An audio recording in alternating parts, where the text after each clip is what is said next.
Assalamu alaikum, chers tous. Bonsoir. C'est Mohamed Hamza du Papou, le président des mouvements des jeunes socialistes du Niger.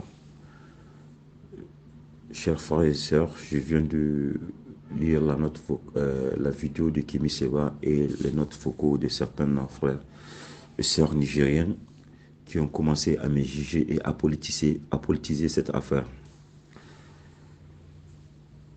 Je demande à mes sœurs et frères, avant de juger, chercher à comprendre réellement ce qui s'est passé. Ce Kimi Seba, si j'ai une bonne mémoire, en 2019, a traité notre président, l'ancien président de la République, Issouf Mahamadou, de tous les mots, de tous les noms. Et nous étions sortis faire une déclaration, on l'a remis à sa place. Et cette semaine, ce monsieur encore revient, soit disant qu'il va tenir une conférence à Niamey, après avoir insulté l'ancien président de la République, Issouf Mahamadou, et aussi insisté la jeunesse nigérienne à faire partie un président, le président de la République, son Excellence Bazoum Mohamed, qui est démocratiquement élu par le peuple nigérien. Dans notre déclaration de 2019, nous l'avons souligné que ce Kémy Séva est une personne non grata au Niger par la jeunesse socialiste. Je m'explique. Nous sommes en Afrique, nous sommes des Nigériens, nous sommes des Africains.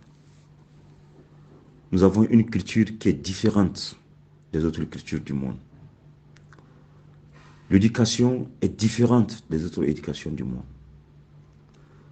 On nous a appris à respecter nos aînés, à respecter nos grands frères ou nos grandes sœurs, à respecter toute personne qui est supérieure à nous, à respecter nos parents.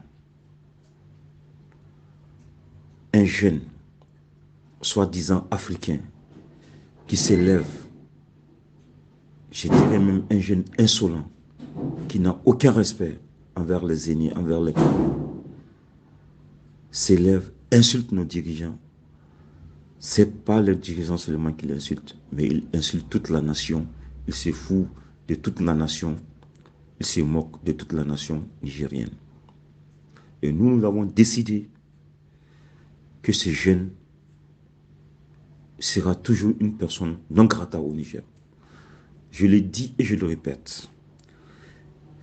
Que le PND soit au pouvoir ou pas, nous nous sommes décidés. Comme je l'ai dit à l'aéroport, nous respectons nos parents, nous respectons nos dirigeants et nous ne permettrons jamais, jamais à un imbécile qui vient d'ailleurs insulter nos parents, nos dirigeants et notre pays. Voilà ce que j'ai dit à ce monsieur à l'aéroport. Et j'ai vu dans sa vidéo, il disait que je l'ai traité de sale étranger. C'est grave. Je pensais que c'était un vrai panafricanisme. Hélas, j'ai pitié pour lui. J'ai vraiment pitié pour lui. Et je demande à mes frères et sœurs nigériennes qui veulent politiser l'affaire, qui par l'esprit politicien, qui veulent politiser l'affaire. Moi, je l'ai dit. Que ce soit nos dirigeants qui sont actuellement au pouvoir, que ce soit nos aînés qui sont à l'opposition, je ne permettrai jamais, jamais au grand jamais, à un insolent venu de quelque part, d'ailleurs, insulter nos aînés, insulter nos parents, insulter nos dirigeants.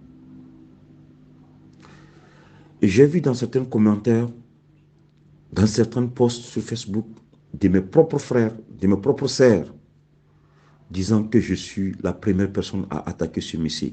Il y a des témoins à l'aéroport. Il y a des témoins. Il y a des gens qui ont filmé. Il y a des gens qui nous ont écoutés. Il m'a agressé. Il a commencé à m'insulter. Les gens ont dit de laisser tomber. J'ai laissé tomber. Mais quand il a commencé encore à insulter nos dirigeants, à insulter le président Bazoum, là, j'ai répliqué. J'ai répliqué. Et même demain, s'il le fait, je vais répliquer. Donc je demande à mes frères et sœurs, s'il vous plaît, ne jugez pas ce dont vous n'avez aucune connaissance. Ce monsieur qui se dit panafricaniste n'est pas panafricaniste. Il ne sera jamais panafricaniste. Un, il a la nationalité française. Deux, il a aussi un passeport français. Trois, il est financé par qui? Par l'Iran, par la Russie. Quatre, un monsieur qui se lève en plein jour, dire que la religion islamique n'est pas une religion faite pour les Noirs, c'est une religion faite pour les Arabes.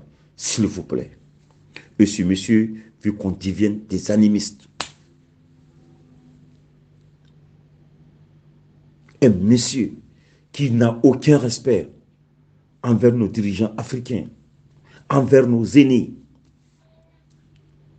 Qu'a-t-il fait? Qu'a-t-il posé comme acte panafricaniste depuis le début de son combat jusqu'à aujourd'hui? Rien. Chers frères et sœurs, ouvrons nos yeux. Ne laissons pas des insolents, des gens vraiment, je m'excuse du terme, très mal éduqués, qui n'ont aucun respect envers les aînés, qui n'ont aucune éducation, qui sont en manque d'éducation, venez nous semer de la pagaille dans notre pays, dans nos pays. Moi, je ne traiterai jamais, jamais au grand jamais, que ce soit un Africain, que ce soit un Asiatique, que ce soit un Américain, de sale étranger. Jamais je le ferai. Je suis né en Côte d'Ivoire, j'ai grandi en Côte d'Ivoire. Mes parents n'étaient pas ivoiriens. Mais pourtant, ils étaient venus en Côte d'Ivoire. Je suis né ici, j'ai grandi ici. Et je continue à être ivoirien comme je suis nigérien. Donc je ne traiterai jamais quelqu'un d'étranger. Je suis pour qu'il n'y a plus du Niger, qu'il n'y a plus de la Côte d'Ivoire, qu'il n'y a plus du Burkina Faso, qu'il n'y a plus du Mali, qu'il n'y a plus du Bénin, mais qu'il y ait un seul peuple qui est appelé africain. C'est ça notre combat, c'est ça mon combat. Donc, voilà ce qui s'est passé. Il est la première personne à m'agresser. Il y a des témoins à l'aéroport. Il y a des vidéos qui sont là, qui ont été filmées par nos frères nigériens, juste pour ce genre de choses. Donc vraiment, vraiment, chers frères et sœurs nigériens, essayons de connaître ce qui s'est passé avant de juger.